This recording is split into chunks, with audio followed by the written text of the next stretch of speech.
How does desire shape the world?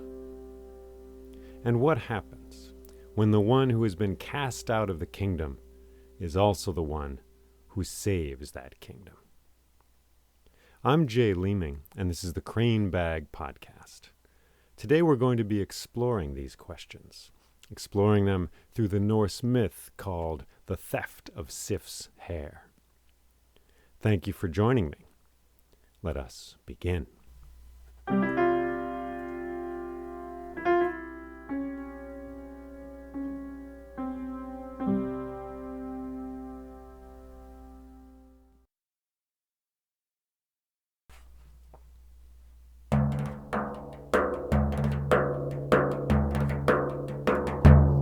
Golden hair, ribbons of hair, hair flowing, hair filled with laughter and all the power of summer sunshine, hair like honey tumbling down, beautiful hair.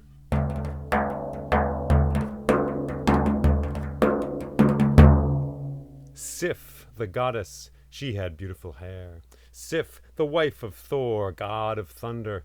And wherever Sif was, there was laughter in that room. For she saw the golden delight at the heart of all things, every spoon and every stone. She sang when she spoke, and as she spoke, she seemed to sing. Everyone was happy in her presence. She liked to laugh and to sing. She saw the joy in things.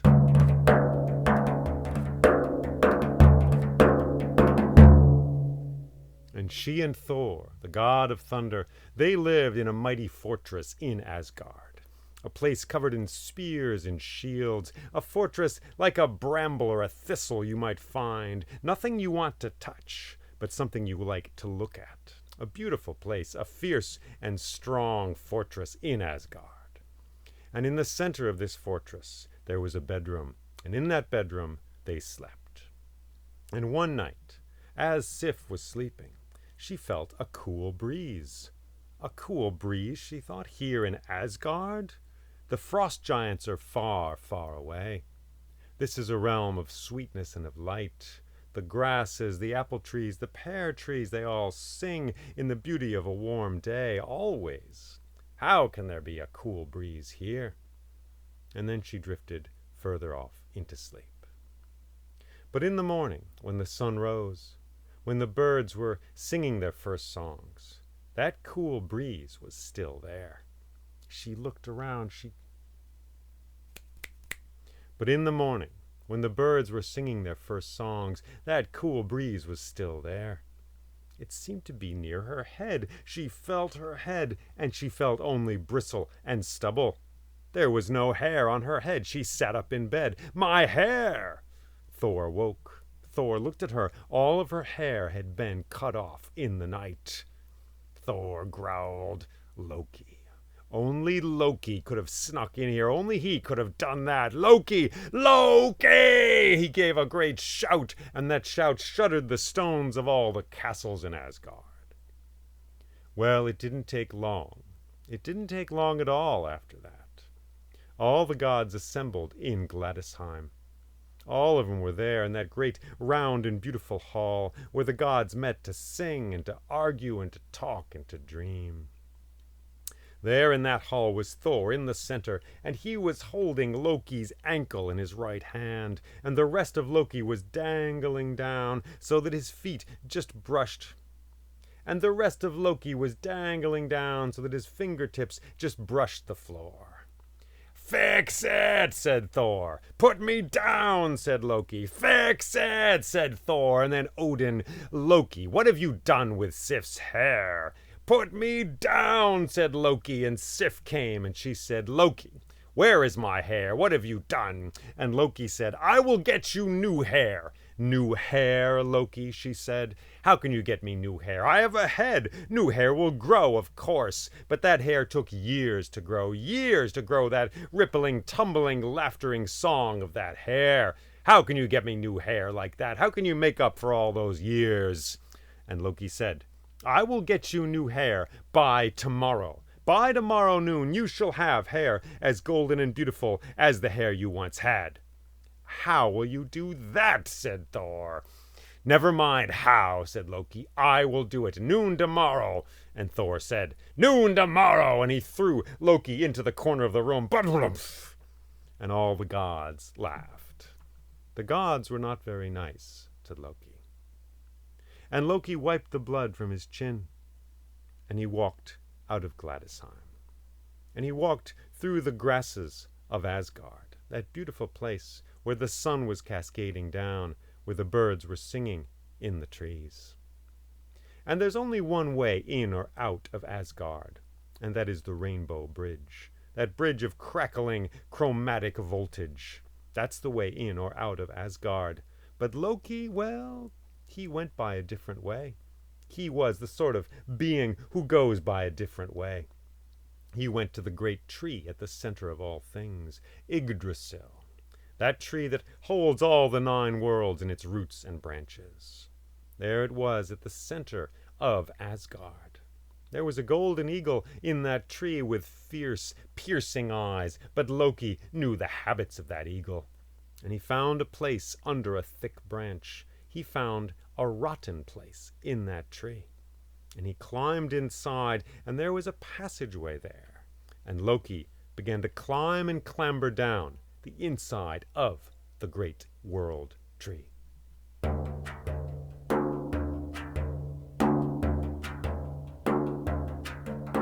And as he walked, he sang. And as he sang, he walked.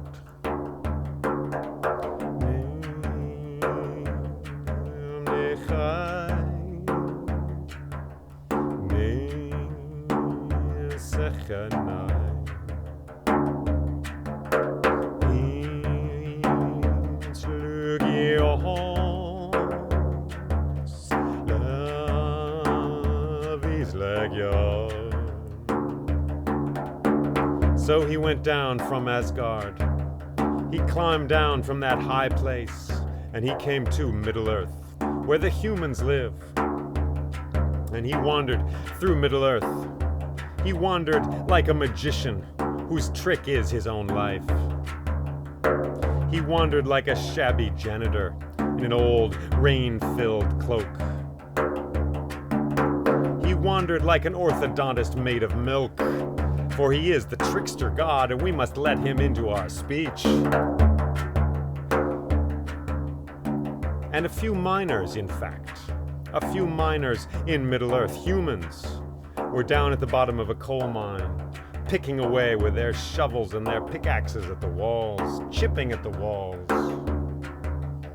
And they heard a sound beneath them, as of someone walking, and they heard a song.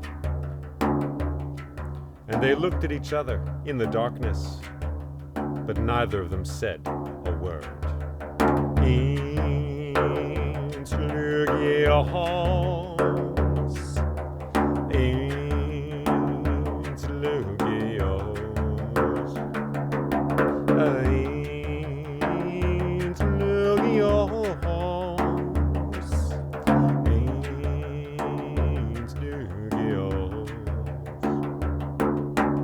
So Loki traveled, and he traveled over and through Middle-earth, and then down further. He passed by the realm of the frost giants, Jotunheimr it is called. And then he came to the realm of the dwarves, a stony realm of mountains and hills, canyons and crevices. He found his way through that world. He found his way to a great mountain. But mountains sometimes have doors. Sometimes they have windows that have been left open a crack by the geology of centuries. And Loki knew a way into this mountain.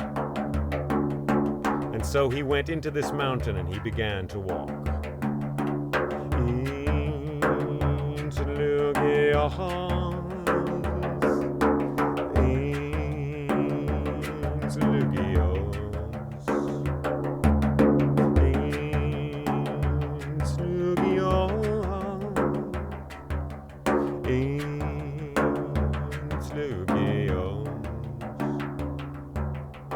So he came deeper into that darkness, until he heard the sound of pounding hammers, and he saw light flashing up ahead. And then he came to a great cavern, and two dwarves were there. Two dwarves were there, named Oran and Thrain, the sons of Ivaldi, and they were pounding at metals there as the fire blazed. And Loki watched them for a time, and then he cleared his throat. And they saw him, and Orin came walking over and said, "Loki, oh, Loki, what brings you here, sly one?" And Loki said, "Oh, just looking around." "Just looking around, are you? Well, you're never just looking around. You want something.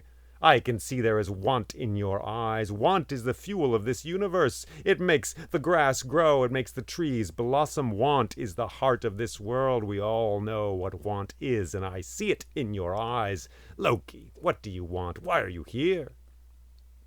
"Well," said Loki, there's a problem up there in Asgard. Sif, her golden hair. Well, she needs some golden hair." "She needs some golden hair," said Orin. "What do you mean? She's got golden hair. There are songs and chants and beautiful songs about her golden hair. Why does she not have golden hair?" "Well," said Loki, someone cut it off." "Someone cut it off?" "Yeah, someone cut it off. So there's she needs some new hair. So I'm down here looking around, seeking maybe if there's someone who might be able to compose, to create, to make some golden hair for her. And I don't suppose you might know anyone in these realms who might be able to do such a thing." Oh, Loki. Well, I could do it, of course. Me and my brother Thrain, of course, we can make you golden hair, but what's in it for us? What do we get?" "Oh," said Loki, "you get the gratefulness of the gods, of Sif, and of Thor, her husband Thor, the god of thunder. You get the eternal gratefulness of those gods. Is that not enough?" "Well," said Orin, "I suppose that is a great thing. It is true. To have the gratefulness of those gods for all time, you say. Yes, for all time. The gods do not forget. All right, then. You've caught us on a good day. Thrain, set the fire going again. Let's make some hair." And so Orin and Thrain set to work. And Orin said, "Loki, go into the next room there. There's a chair. You'll find some bread, some cheese, even a little bit of mead. Have a sit down there, my friend, and we will get some work done." And so Orin the dwarf and his brother Thrain began to work in the forge. And they set that fire blazing. And they assembled metals that they had pulled from mountains far away. Gold they took, and silver, and even steel, it is said. And they began to chant spells. Spells that would pull secrets out of the grasses, and pull the wisdom and the thunderous growing power of the trees out of their own roots. And then they began to pound. Pounding with their hammers, and the sparks flew. And they sang the songs that would melt that metal and fill it with all the magic of the growing powers of this world.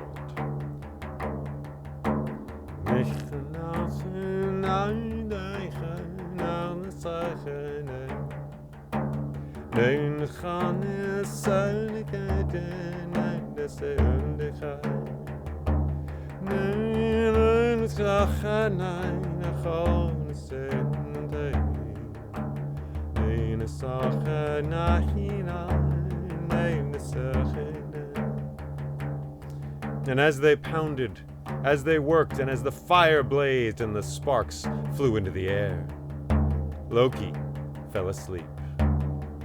And as he slept, he dreamed. And he dreamed of Sif and her beautiful golden hair.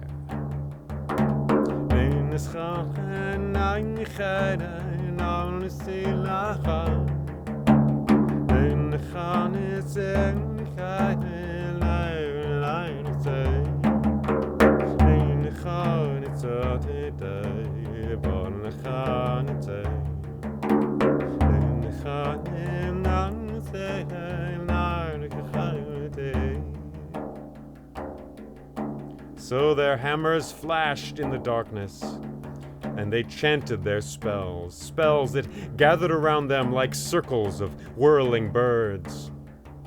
And when that work was done, those birds departed to the far edges of that cavern. And they lit their pipes, and Loki slept on.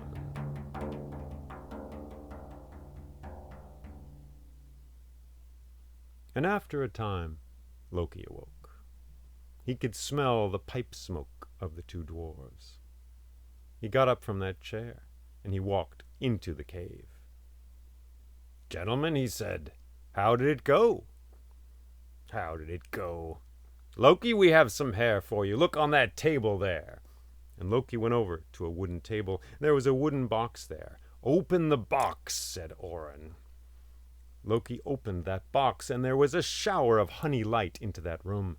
Summer seemed to be in that room deep in the center of a mountain, a dark place, but it was filled with the joy of the honey bee and the hummingbird and of the flower, longing and flourishing up towards the light.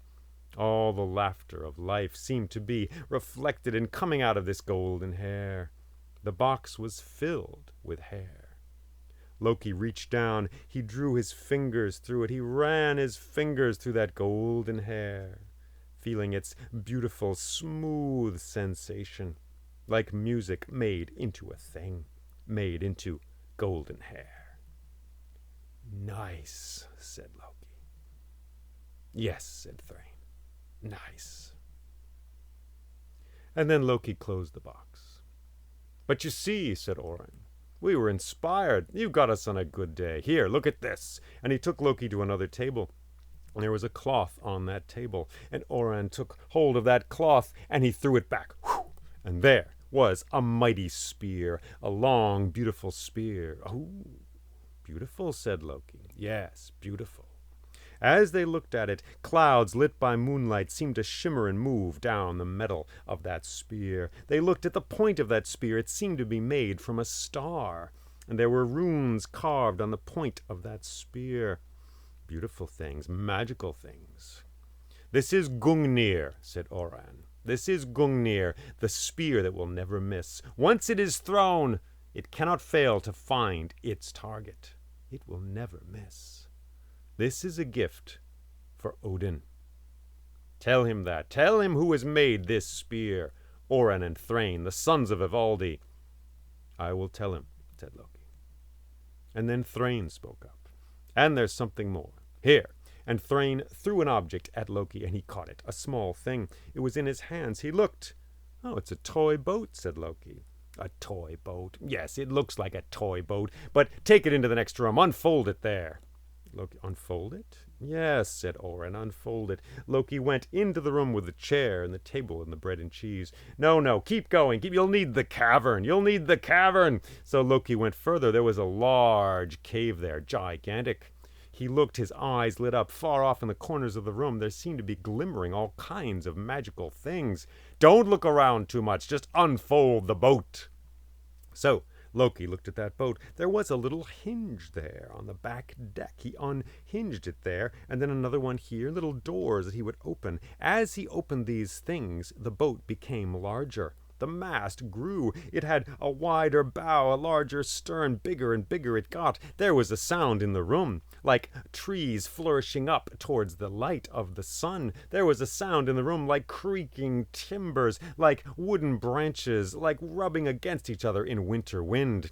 Boom, it flourished up like a great blossoming tree, and soon there was an immense boat in that room. Huge, made of gold and silver and of wood and of precious stones.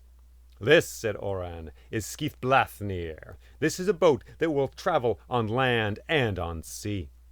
You must give this boat to Freyr, the Lord of Rain. Give it to him." "I will," said Loki. "I will." And he folded the boat up, and he put it into his pocket.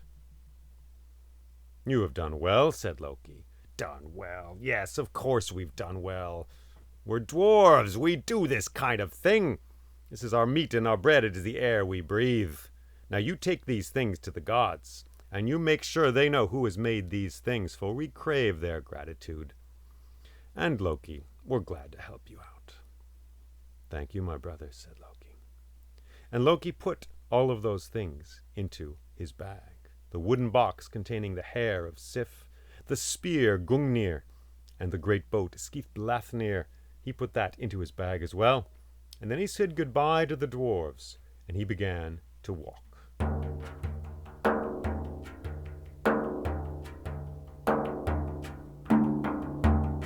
But Loki did not walk straight up to Asgard.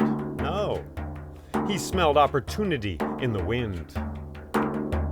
It was like the cough of a star far off. It was a door opening in the mansion of possibility, which is this life.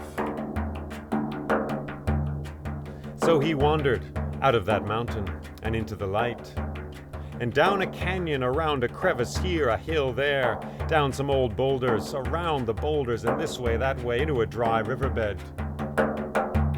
And he sang as he traveled.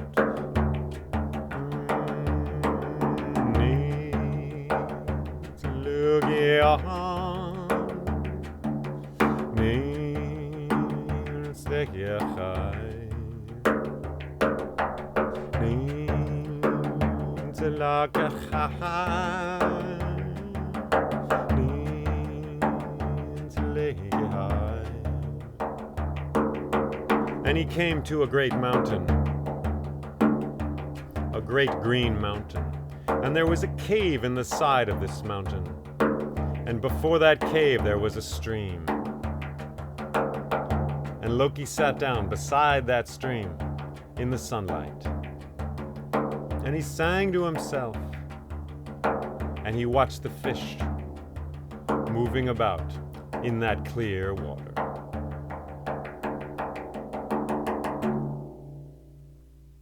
And after a while, out of the cave, there came walking a dwarf. And he was carrying a bucket. He was going to the river. And the dwarf was named Badger. And he saw Loki there, and he said, "Ah, Loki, you scoundrel, you stain on the face of the earth. What are you doing here, darkening our door, are you?" And Loki said, "Well, I'm just wandering around, that's all. There's a bit of I'm just wandering around." And Loki said, "I'm just wandering around, that's all. Just this beautiful stream. I came here, I've got some toys and some prizes I'm bringing up there to Asgard." "Prizes? What sort of prizes?" "Well, I was just visiting with the sons of Ivaldi, Oran, and Thrain. They've made some things for the gods, for they crave the gratitude of the gods. It's always good to be on the good side of the gods. So they've made some beautiful things, and I'm taking them up there." "What sort of things did they make?" said Badger. Well, Loki opened up his bag, and he showed the things to Badger. He showed him the golden hair. He showed him the magic spear Gungnir that will never miss its mark. And lastly, he showed him the boat Skithblathnir, the boat that will travel on land and on sea. "Well, these are all right," said Badger. "These are nice little toys. Those tinkerers, the Ivaldi brothers, they can do okay, but I don't know.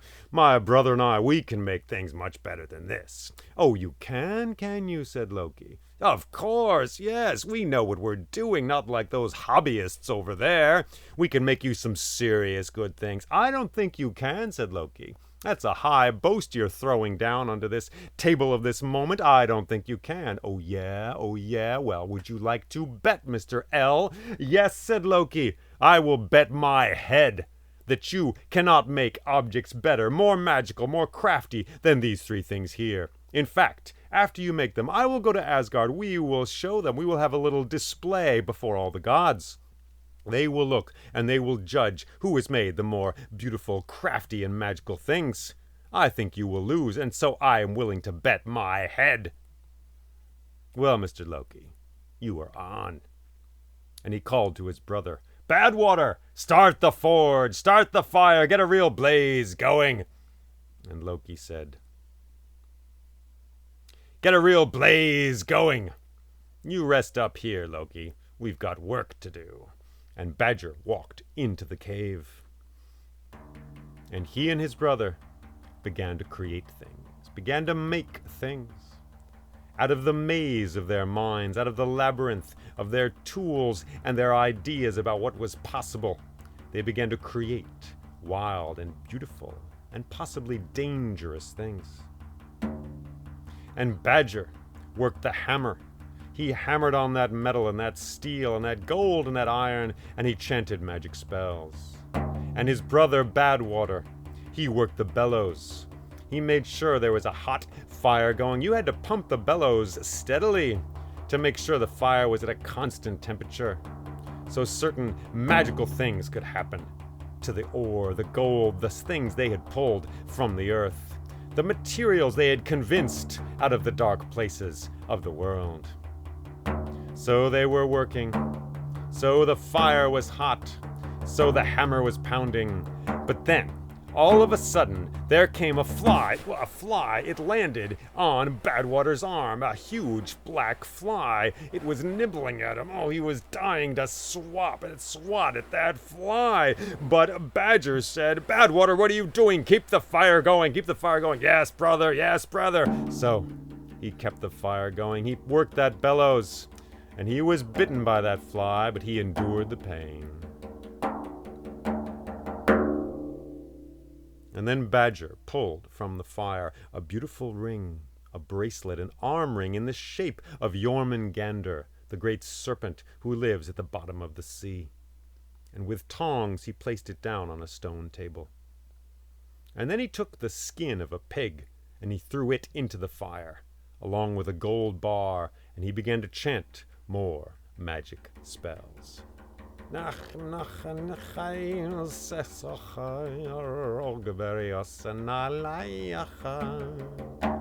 he pounded with his hammer. And again, Badwater worked the bellows. And again, as he was working that bellows, there came a fly. Oh man, it's a fly, this time on his other arm, crawling up the side, itching, biting at fly. He was dying to swat at that fly, but Badger said, "Badwater, what are you doing? Keep the fire going. The fire must be hot." "Yes, brother, yes, brother." So he ignored the fly. And Badger kept pounding with his hammer. And the gold and the metal and the ores in that place, and the pigskin itself, they were all convinced to become something they had not been before. And sparks rose up into the darkness and went out. And then, with some great tongs, Badger pulled a golden boar out of that fire and set it down on the stone floor. And the boar blinked its golden eyes, and it turned its head, and it looked around. And Badger said, "Boy, heel, under the table, there!" And the boar went and curled up beneath a stone table. "All right then, Badwater, third time's a charm. Let's go, let's go." And Badwater began to work the bellows again. And Badger pounded with his hammer. He took gold, he took steel, he took all the mightiest ores and metals from the earth. He convinced them to become a single thing. He tied a knot in creation, and that knot was a new weapon. But as he was doing this, the fire began to slacken and fade. It began to be less hot, and it looked, and there was a fly. This time he was landing right there on the bridge of Badwater's nose. Oh, and it was biting. It took a huge bite. "Ouch," he said, and he slapped at that fly, but he missed, and the fly buzzed away. And Badger said, "Badwater, you've ruined everything. What's going on? The fire, the fire. Yes, brother, yes, brother." And he got back to work with that bellows. And he worked. And Badger was cursing, "Odin's beard, forks and bones. Oh, this is horrible. Wait, maybe I can save it. Oh, Badwater." So he worked and he pounded desperately, and the sparks flung themselves up into the dark, and they went out. And the dark itself seemed to see what was happening there, and to nod and to agree to all that was going on in that cavern, in that forge.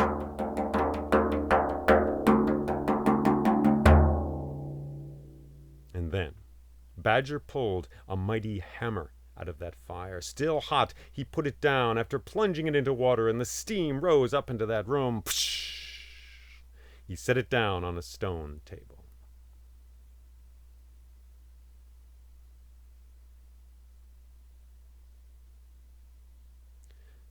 And after a while, Badger left that cave, and he walked out of that green mountain, and he went down to the stream, with its trickling music there, and there was Loki sitting there in the buzz of his own thoughts. And Badger said, "Loki, I have made things, let us go." "What have you made?" said Loki. "I'm not going to show you. No, I'm not going to show you. We're going to Asgard. These gifts are not for you. They are for the high gods. Let us go and let us see. Enjoy your head, Loki. Enjoy looking through those eyes. You will not possess that head for long." And so the two of them began to walk.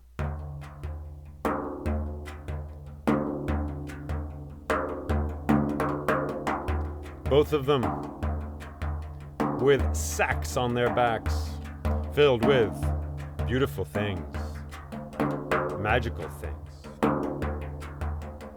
And they walked away from the realm of the dwarves.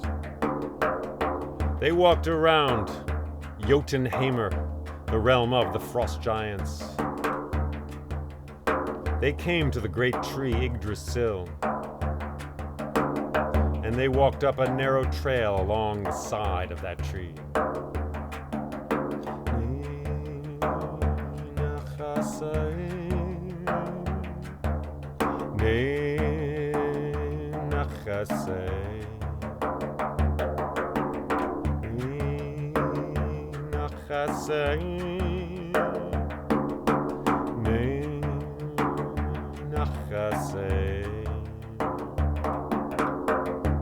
And they went through Middle-earth, the realm of the humans, where we live along with the grasshoppers and the hubcaps lost in the grasses. And then they came to the Rainbow Bridge. They put their feet upon that bridge, and they climbed up into the sky towards Asgard.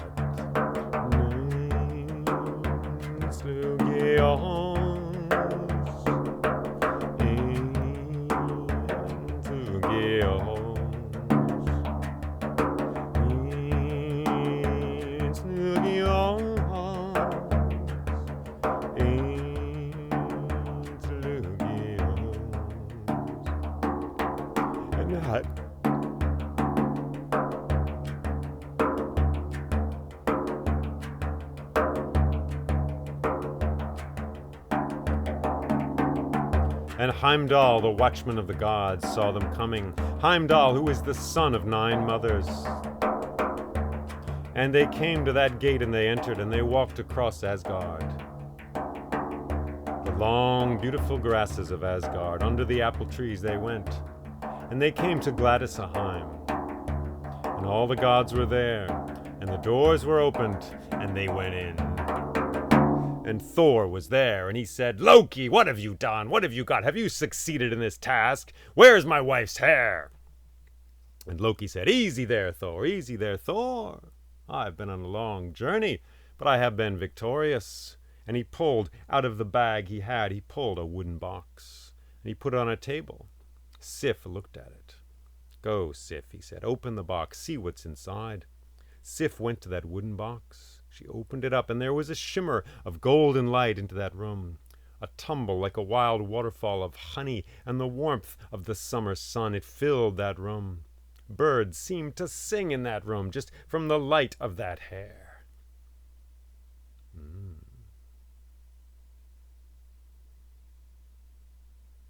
And Sif took hold of that hair, and she put it on her head, and it dangled and trickled down from her head to her shoulders, to her waist, to her hips. And it was beautiful, and everyone oohed and awed and felt the joy of that laughter in that moment right there. "Well done, Loki," she said. "Well done." "Yes," said Loki, "well done. But you gods are lucky, for I have found other things as well. Here, I have brought this." And he pulled Gungnir out of that bag. That long, beautiful spear. Moonlit clouds seemed to be shifting and moving inside it. The point of that spear seemed to be made from a star. And he went to Odin, and he said, "Odin, this is Gungnir. It is a spear made by the dwarves Oran and Thrain, the sons of Ivaldi. This spear, once it is thrown, can never miss. And it is for you." He gave that spear to Odin, and Odin liked it very much. A fire was kindled in his eyes and in his heart, very like the fire in which that spear had been made. A fire beginning and ending the world, perhaps. A fire that is at the edge of all things. Beautiful, said Odin. Beautiful. Yes, said Loki. And Loki reached into his bag for a third time, and he took out the little boat, Skithblathnir. He took that boat, and he gave it to Freyr, the Lord of Rain. This, Freyr, is for you, Skithblathnir. You've given me a toy, said Freyr. It is no toy, said Loki.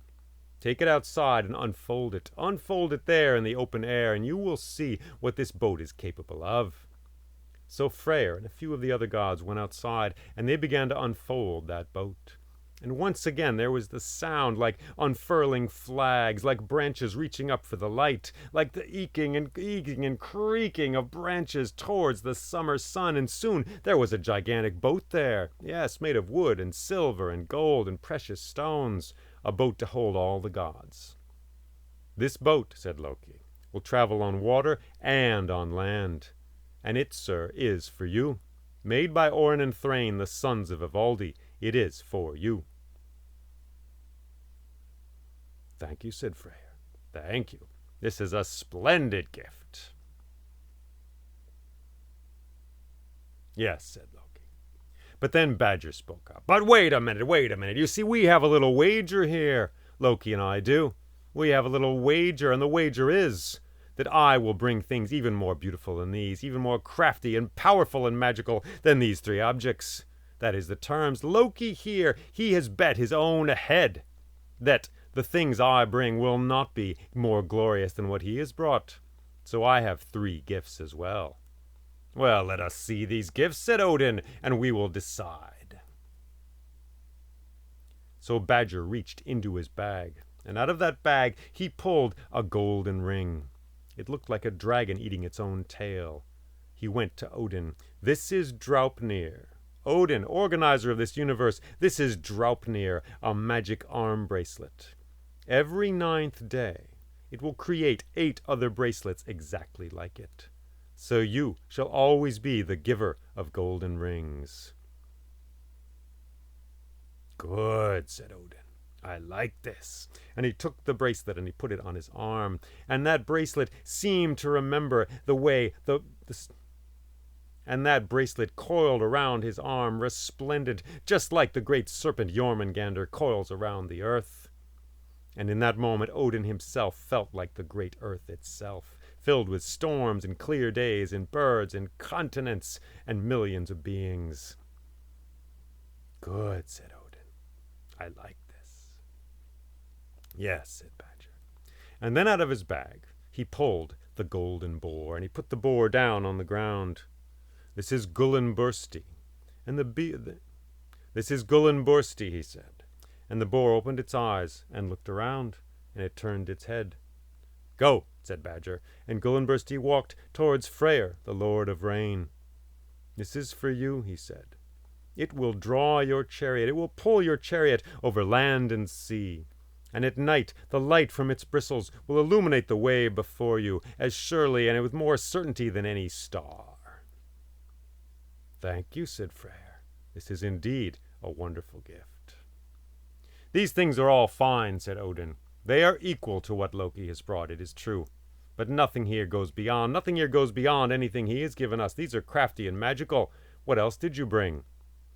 Have no fear, said Badger. I have brought one more thing. Do you have a problem with frost giants here? Problem, said Thor. We don't have a problem. No, said Odin, we don't have a problem.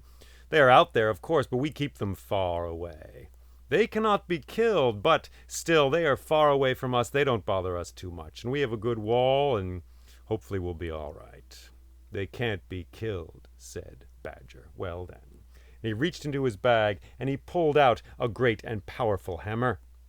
And he said, this hammer is called Mjolnir. And as he spoke that word, thunder crackled at all the edges of the universe. This hammer will kill frost giants. What, said Odin? It will kill frost giants? Yes! If you cast this hammer through the air, it will strike a frost giant. It will kill that frost giant, and it will return to your hand afterwards. This hammer is for Thor. And he gave Mjolnir to Thor. It's a little short, said Thor. Yes, said Badger, there was a fly in the cavern. Things got a little complicated, but it is no less magical for that. And Loki laughed to hear this, but no one seemed to notice. Ah, I like this, said Thor. It is good for throwing. And he whizzed it around the room this way and that way. Ah, beautiful. And it kills frost giants. It will kill frost giants, said Badger. Asgard will now be safe forever from their evil. This is very good, said Odin.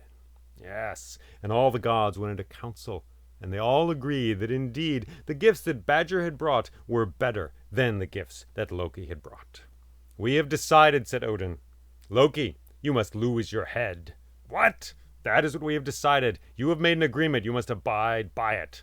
Well, you will have to catch me first, said Loki, and he scrambled away out the window, and he was gone across the grasses. Away he went. He had his feet on, his magical shoes. They were on his feet, his shoes that went this way and that, faster than the wind. But Thor went after him, fast, fast, fast. Thor, boom, he thundered after him, and he caught him, and he dragged him back to Gladysheim, and he put him there wriggling in the middle of that hall, and he held him there, and he said, all right, Badger, take what is yours. And Badger pulled out a great knife, and he said, Loki, your head is mine! And he held the knife high up, and Loki said, wait a minute! Yes, my head is yours, but only my head.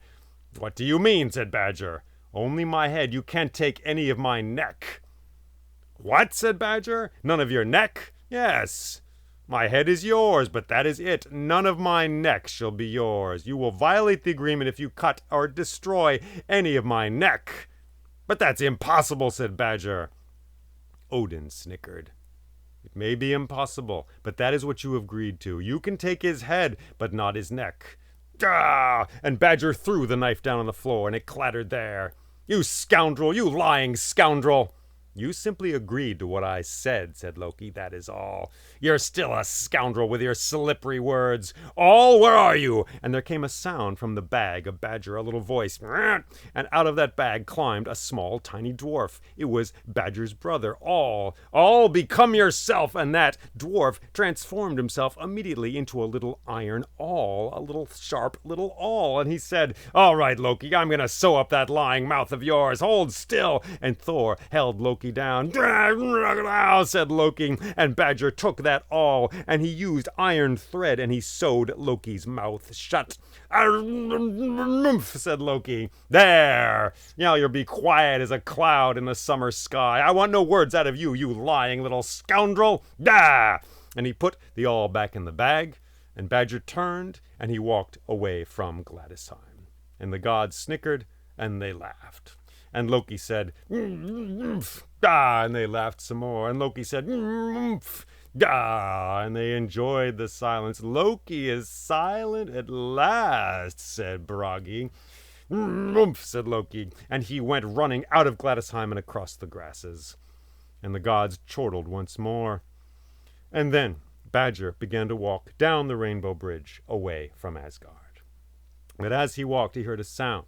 Far off in Asgard, a loud sound. It began like this, and then it got louder, and it became, and Loki had said a word finally, many words possibly. The velocity, the power of his words, of his speech, had finally ripped open his mouth and torn those iron strings, and he could speak again. He said. And Badger laughed to himself as he walked away down that rainbow bridge. So Loki could speak again. He got all the iron thread out of his mouth. It was a nasty business. He could speak again, but his mouth was sore for a long time. And sometime later the sun went down. Darkness covered the world, and the stars came out. And all the gods retired to their castles and palaces. And Sif and Thor went to their brambly, thistly fortress. And they lay down in the royal bedroom there. And Sif had her golden hair, and it was a joyous thing. So all the gods retired to their palaces and went to sleep. But Loki did not sleep. He went to his own Salanti castle, and went there. By torchlight he went down a flight of stone stairs to the basement of that castle. There was a stone wall there. And he pushed in on one of the stones in the wall, and the wall opened, pivoting to the side. It became a door, There was a secret room behind that wall. He went into that secret room. And he sat down in a chair. There was a table there, and a wooden box on that table. And then he opened that box. And into that room came the shimmering laughter of summer itself, the heat and the gladness of the sun, the songs of birds, the buzz of the insects in the trees, the beautiful ripeness of the apples, and the flourishing colors of the flowers. So a beautiful, laughing, summertime light filled that room. And so, by the flicker of his torch, he reached his hand down into that wooden box, and he ran his fingers through Sif's hair.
All right.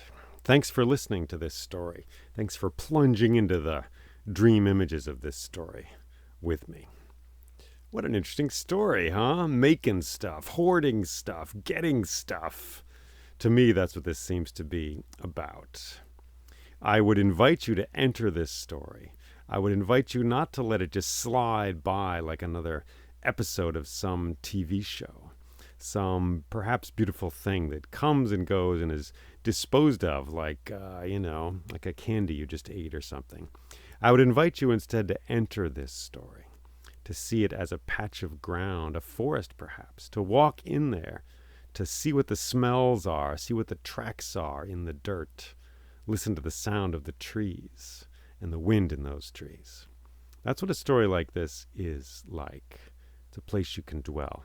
A certain landscape of the soul, we might even say, if we can use those heady words these days. So, yeah, I mean, this story to me, I go to Loki there. Poor Loki. My heart reaches out to Loki, the one excluded by the gods. The excluded one. They pick on him. They are not nice to Loki. And Loki has these longings. He knows Sif's beautiful hair.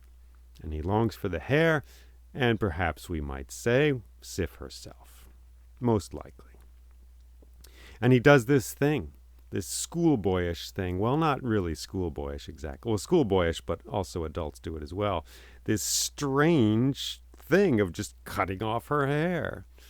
Right? So my heart goes out to Loki.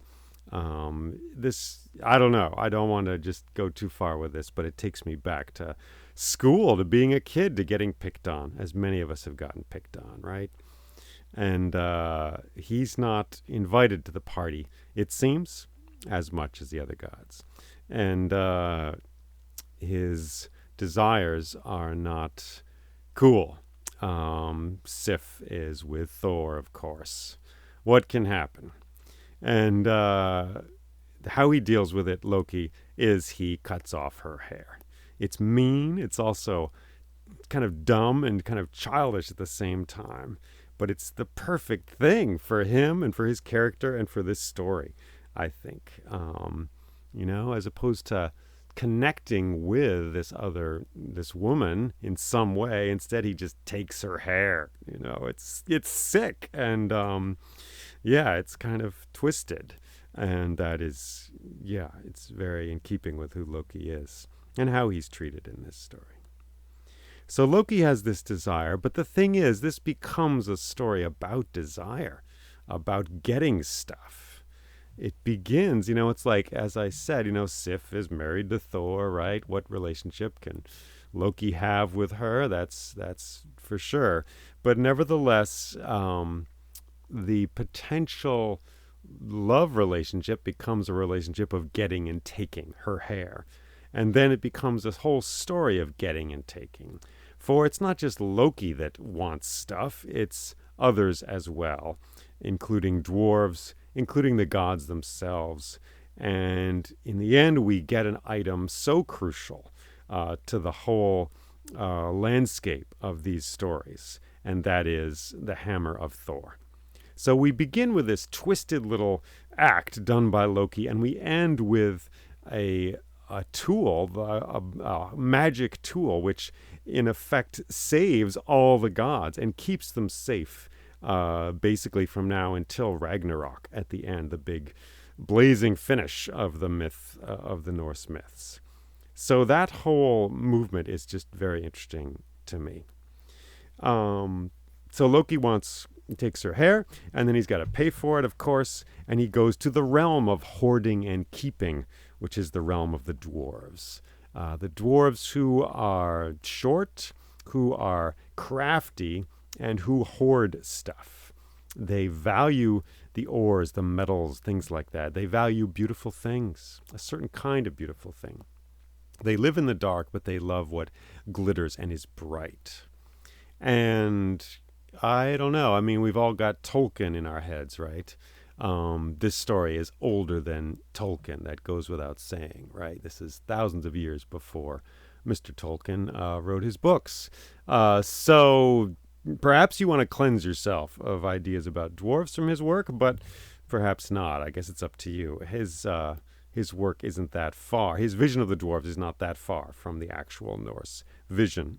So it seems to me in reading this stuff and telling it. The dwarves are short. They live in the mountains. They have a whole realm to themselves, which is mountainous and filled with stone.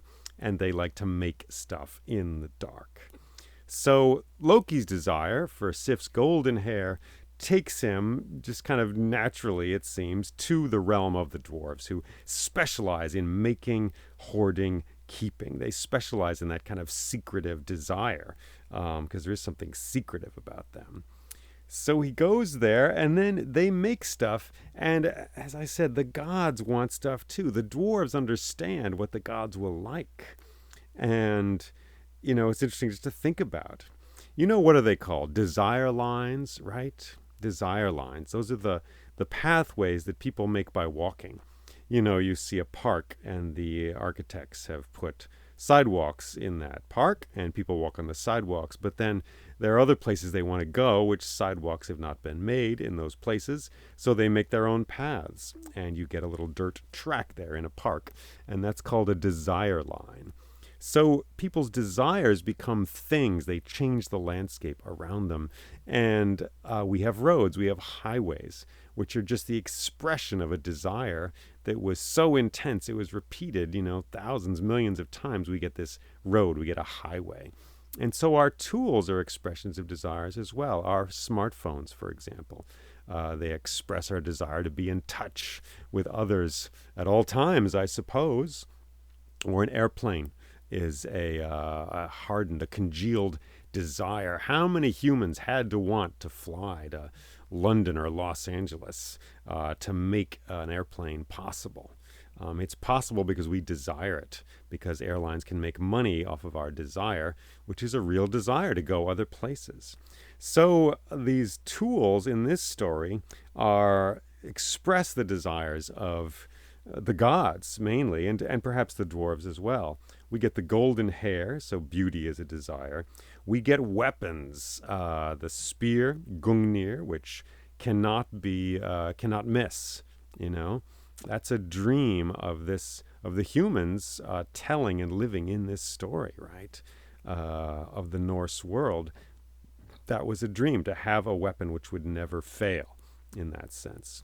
And then, of course, we get the hammer, which keeps them safe. We'll get to the hammer in a second. And there's also travel, right? Travel in this magic boat. I don't want to call it magic boat. That seems kind of silly. It's a phrase we've heard too much. This enchanted boat, this powerful boat, this boat which is miraculous and can go over land and sea.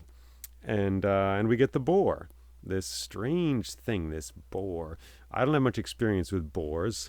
Maybe a few of us do these days, but it's a fierce pig, a fierce hairy pig, and this time made of gold.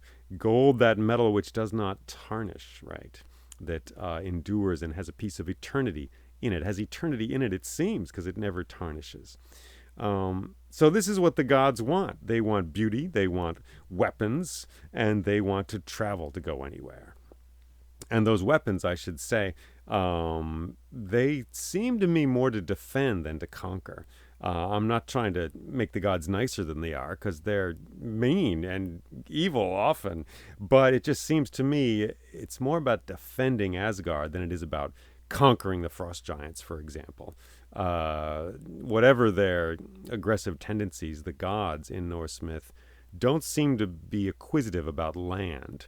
They don't want to go take over Middle-earth, for example. They just kind of live up there in Asgard, and they want to defend themselves. And we know they're going down, right? In Ragnarok, the end of all this cycle, it's all ashes and ice, and everybody dies, pretty much. Spoiler alert, sorry, I'm sorry. But that's just sort of common knowledge. So these weapons, the spear Gungnir, which is going to be Odin's, and the hammer, they're there to defend them and keep them safe.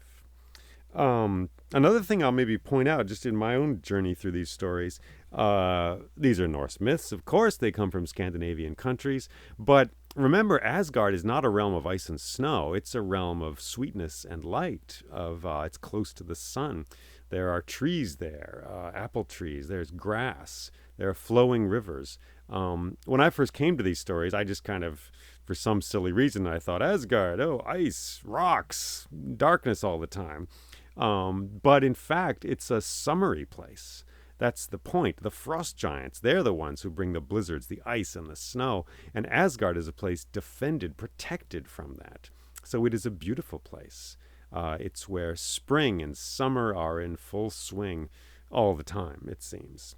So this hammer, Mjolnir, which can defend them against the frost giants in this kind of ultimate way, is a way of keeping winter away. It's an anti-winter device in some ways. It keeps Asgard sweet and summery and pleasant because it keeps the frost giants out. And maybe I should confess also, I've changed the sense of it a little bit in this story. The hammer is essential to keeping the frost giants away. That's clear in all the Norse stories. I added the detail that the frost giants could not be killed before this, just because I felt I needed to make it. I didn't quite believe it, like why this hammer was so important, because Thor, it seems like a strong god. He could deal with them without the hammer, I would think. But at least if you're going to put these myths chronologically together, no frost giant, as far as I know, is killed before this, except for Ymir, who is the first, most biggest frost giant, killed by Odin and his two companions there, Honir and Loder, at the beginning of time. Anyway, I don't want to go down the rabbit hole too much, but so I added that detail that the hammer can kill the frost giants in a way that was never possible before. I just kind of accentuated that when I tell this story. The actual source just makes it clear that hammer is crucial to defending Asgard. It doesn't exactly say why. Anyway, just to give you a little footnote there so you know what's going on. So, yeah. So, I don't know. Is this a story about stuff? About getting stuff? In some ways, it seems like it is. But behind that stuff are desires. What do we want? Why do we want it? The dwarves, Loki uses this, right? He plays the dwarves off each other to get more stuff. He's like, I can take these 3 beautiful things, and I can go to these other dwarves, and I can get them all uppity about it. And they are weak-minded enough, perhaps we could say, that their pride will be damaged, and they will fight in a way, in their way, to make things better than the other things. Loki knows how to, it's like you use money to make money, right? He knows how to take what he's got and work it to make even more better things for the gods.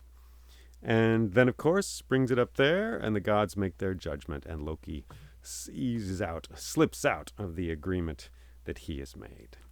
So it's kind of a cool story. I like it more and more the more I go into it and hang out in it. What if it was a simple quest? What if it was simply Odin up there saying, these frost giants are a problem, someone must go find us a weapon which will deal with them. And then someone would go off, some victorious hero, and return with a magic thing. There are stories like that, of course. But instead, we get this roundabout way. We get this thing which it begins with Loki's desire, his fascination with Sif's hair, and his strange, twisted act there. And then it sort of tumbles and accelerates at the same time into the realm of the dwarves, and we end up with this crucial thing, Mjolnir, the hammer that will save their skins of the gods for a long time, until Ragnarok actually comes at the end. So it's a story about making stuff, it's a story about wanting, and the strange way in which things happen. In that sense, it seems very real to me, the way that things fall out, the way events happen in this story. It's not cut and dried. It's by a roundabout way, which seems true to me. It's what I see in the world around me. It's what I've experienced as well. And again, I will just go back to Loki. And Loki, the one who gets the gods into trouble, he causes problems, but he also brings gifts. And he is at the edges of these stories, but in many ways he's the engine driving them forward in a strange way. It's a lovely, beautiful thing, the way he is a part of these stories. And as I said, to me, he feels like the picked on one, the outcast one. Not entirely outcast, he's a god, right? But still, he's at the edge. He's not quite playing the reindeer games the others get to play. And I think about my own experiences as a kid, getting picked on, going into my own private dream world because it was safer there, which has gifted me with the ability to tell stories like this. And I think about school shootings, honestly, and how the ones who do these things, who take up the guns and shoot and kill others, are not the bullies, but the ones who were bullied. Overwhelmingly, when they look at these horrible situations, that's what they see. The boys, generally speaking, who were bullied and picked on and criticized for not being strong enough, usually, for being weak, for not being like a football player, for not fitting into a particular image of masculinity, right? Being called homosexual as an insult, right? Those seen as weak and unmanly are the ones bullied, and then they eventually take up arms to be the biggest bully they can be, and they end up causing horrible tragedies. So my head goes there, and I think about that. And I think about how in these stories, Loki gets worse. He is picked on, I would say, by the gods. He's excluded. They laugh at him. And he's a joker at times, and he's creative, but he kind of sours and gets worse through these stories and eventually becomes straight out evil, and eventually is a key player in bringing on Ragnarok, the end and the destruction of this entire order, all of the gods and the worlds they have made. So that to me gives this story a added depth, just to think how these little games, sort of, these ways they criticize and pick on Loki and laugh at him, they're sowing bad seeds that will flourish later into monstrous things. And If you want to prevent Ragnarok, what do? Well, you make friends with Loki. You find a way to invite him in, and you include him in your community, right? That's what you do. And at times I'm just a little angry with Odin. Like, come on, man. You got all this magic ability, but you really just need to be compassionate and see that Loki is being cast out, and that when someone is cast out from your community, that is a loss to the community at the least. And it is potentially becoming just sowing the seeds of great tragedy. So that's in this story of many stories. This is how this starts to happen. The wheels start to turn.